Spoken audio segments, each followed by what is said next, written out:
Should Spurs sign a new striker? When their all-time top goalscorer Harry Kane departed the club for Bayern Munich last summer, everyone thought it was likely Spurs signed a new 9 to take his place. However, with initial trust given to Richarlison, and then with Son transitioning into a 9, Spurs opted to hold off from signing a first-team 9, although they did sign a youth prospect in Lilywhite. This video will be looking into what is required from an Ange striker, whether Son fits those requirements, and who some potential targets could be for Spurs' long-term striker.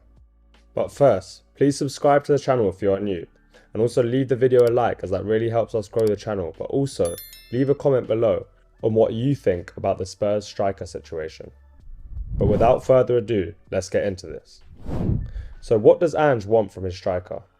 Well, he's pretty happy for his striker to be a classic old school 9, someone whose main job is to score goals and finish off moves created by the rest of the team. Although at times he doesn't mind his striker dragging centre-backs away from their natural areas, his main requirement is that they stay high and central to be a threat in the box. Ange likes his wingers to be high and wide threats, who can isolate their fullback, beat them and get to the byline to cross or cut it back. It's so important for the striker to be central in the box in these situations to occupy opposition centre-backs. This is so there is space in the box for on-rushing midfielders to exploit, or so the striker can find space in the box himself to get on the end of these chances. What having the striker high and central also does is allows both our number 8 space in the half spaces and the final third. Pushing the defensive line back with constant running in behind means more gaps can be created in between the opposition midfield and defence for the likes of Maddison, Sarr, Bentancur, etc. While with these constant runs there is also a chance they can be played in behind, especially if the opposition are playing a high defensive line. There isn't much required in build-up from the 9, however a good touch to lay off first-time passes to on-rushing midfielders or round the corner for the high and wide wingers is also helpful, but overall their all-round play can afford to be pretty simplistic. Out of possession, Ange wants a relentless high presser who will lead the team's press aggressively, someone who works extremely hard and can harry opposition centre-backs for 90 minutes. As we know, club captain Son is unanimously first choice for this role currently, so how does he suit the requirements? Son is an elite on-the-shoulder player. The timing of his movements, curvature of his runs, and relentless running mean he's always a devastating threat in behind. These constant runs mean he's such a threat against high lines or even mid-blocks, and with the likes of Maddison in midfield, he's likely to receive well-executed through balls to finish off. He's probably one of the best finishers in the world. Furthermore, Son is a fantastic presser. His attitude out of possession has always been elite. He works hard for the team and constantly closes space and gives defenders no time to think on the ball. I've also liked how this season he has led the press with his body language, pointing to where teammates should go and calling for them to follow him up when he closes down. I also think Son has massively improved his touch in build-up this season.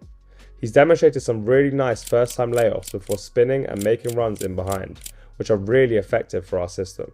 For me, Son as the 9 has one main weakness, and that's his box presence. He's great at darting to the near post, however as we know he's not physically amazing and can get swallowed up by opposition centre-backs. He lacks aerial threat and tends to not be able to score those quote-unquote ugly goals. Some of the other top 9s in the world like Haaland or Osimhen will score scrappy loose goals due to their physical strength and pure presence in and around the box. This also harms us at times against low blocks, where there's such little space in the box that a brute force there would really help occupy defenders and win tough attacking duels around the goal. We also know that Son is not a young player anymore. At 31, and with some injury concerns, we will have to manage his minutes over the coming years, especially for a player who is as explosive and intense as him. So it's clear a succession plan is vital, but also we arguably need an alternative for certain situations as mentioned. Although Richarlison seems to fit the mould of this, he scores ugly and is great in the air. His Spurs career has never really hit the heights we hoped, and in my eyes, unfortunately, it's starting to look like he should probably be offloaded. Alejo Veliz is a fantastic prospect who was highly rated in Argentina before arriving. I think he's a project player though, and not necessarily ready right away to take such a big responsibility. I'd love him to get a January loan where he can get guaranteed minutes. His potential is huge, but I think it's clear Ange doesn't see him as first team ready yet. So which strikers could we go after for this Son alternative mould? First up, Santiago Jimenez of Feyenoord, who we have actually been linked to pretty extensively. The Mexican is 22 and has been killing it this season in the Eredivisie, with 16 goals in just 13 games. Jimenez is a very strong striker who is able to hold off even the strongest selection of centre-backs to create space in the box. His movement is class, as although he's not the quickest, his timing means he can nip ahead of defenders to get on the end of things consistently. He shows a range of finishes, both ugly and clean from all angles and with all types of execution, which is vital. He also has a great engine, so can be a superb presser, but also a relentless runner to create that space for others. I think he'd cost around 40 million if I was going to guess. Next up, we have Benjamin Sesko, a player who was developed in the prestigious RB Salzburg Academy but now plays his football at Leipzig. Although he's had a mixed start to life in Germany, he's still only 20 and a brilliant prospect. At 6'4", he's clearly a massive aerial threat, but he's also very mobile for his height. His dribbling is surprisingly good too, meaning he creates separation to get his shots off. When shooting, his contact is ridiculously clean and often hugely powerful. He does have shades of Haaland about him in the way he shoots. His limitations though come in build-up, where he's pretty unrefined. His hold-up play can be inconsistent. He'd probably cost around 50 to 60 million. Finally, Marcos Leonardo, who's a bit of a different one. The 20-year-old is currently still in Brazil playing for Santos. However, he's likely to leave soon with many clubs interested. Leonardo is not blessed with the brute strength of the other two, although he is no way weak. He's shorter at 5'8", however what he is blessed with is an elite sense of space and timing in the box.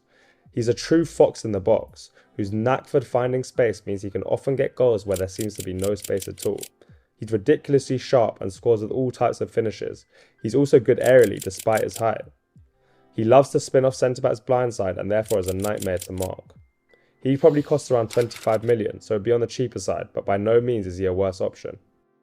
One of those three strikers would really negate Son's small limitations, while also providing him with much needed rest, as he enters the latter stages of his career.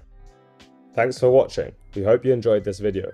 If you did, please give us a like and comment who you'd like to see as Spurs' next striker.